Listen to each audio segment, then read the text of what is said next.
Il y a de quoi se plaire dans ma cour, il se passe toujours quelque chose. Celui qui pense a toujours une longueur d'avance sur d'autres. De par sa démarche, il innove, repousse les limites dites de l'impossible. Que serait la vie sans la contribution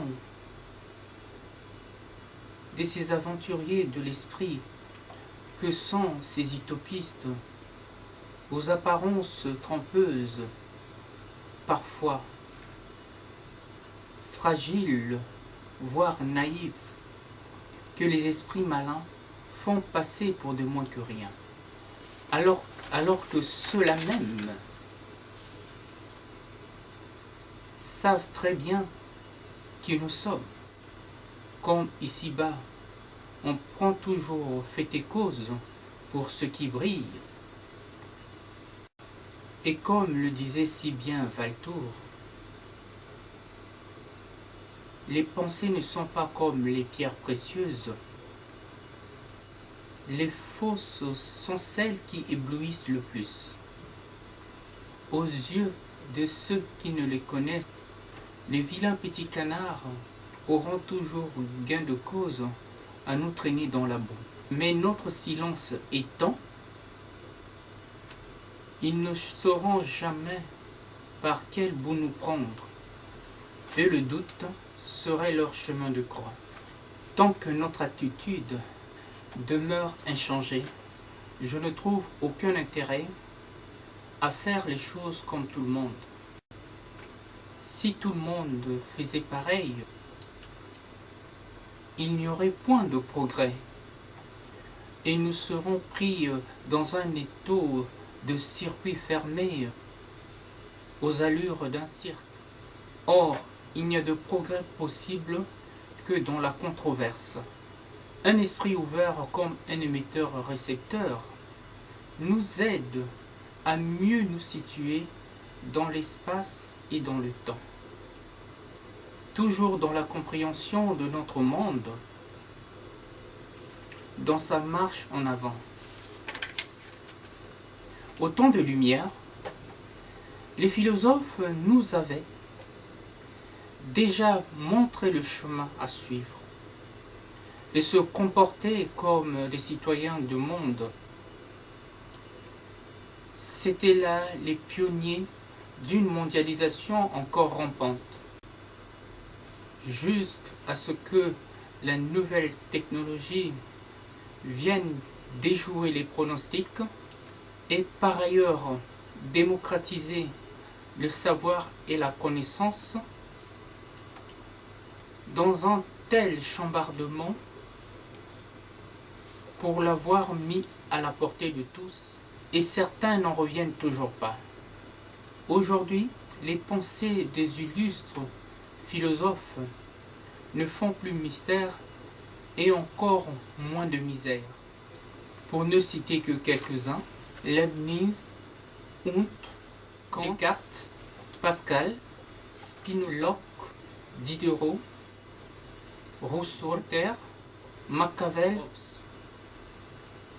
pour nous avoir si bien nourris de leurs réflexions, de leur savoir, nous aide aujourd'hui à voir encore bien plus loin qu'ils ne l'ont fait. Avec tout ce bagage, nous ne pourrions nous en tenir qu'aux caricatures de réflexions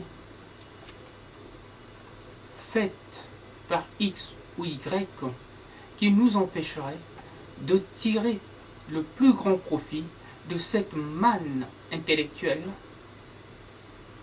qui est faite pour mieux nous instruire, pour mieux nous construire et nous préparer aux enjeux futurs qui sont là, des défis majeurs de notre survie. L'homme qui réfléchit n'a pas le temps de se demander quoi que ce soit, n'a pas le temps de se lamenter ni de se plaindre, encore moins de se voir torturer l'esprit.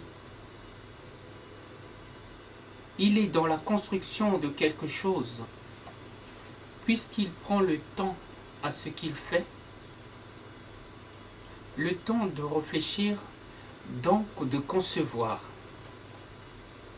Pourquoi c'est toujours les moins intelligents qui font passer ceux qui réfléchissent pour des esprits torturés, des gens à la limite de la folie, voire plus bêtes qu'eux, alors que ce sont eux, ceux-là qui ne se donnent aucun mal, qui le sont. À trop embrasser la facilité, on finit par tout croire. Ils sont prêts à croire le premier venu, sans véritablement se donner la moindre peine de chercher à comprendre, tout au moins d'essayer de comprendre ce qu'ils ont entendu ici et là.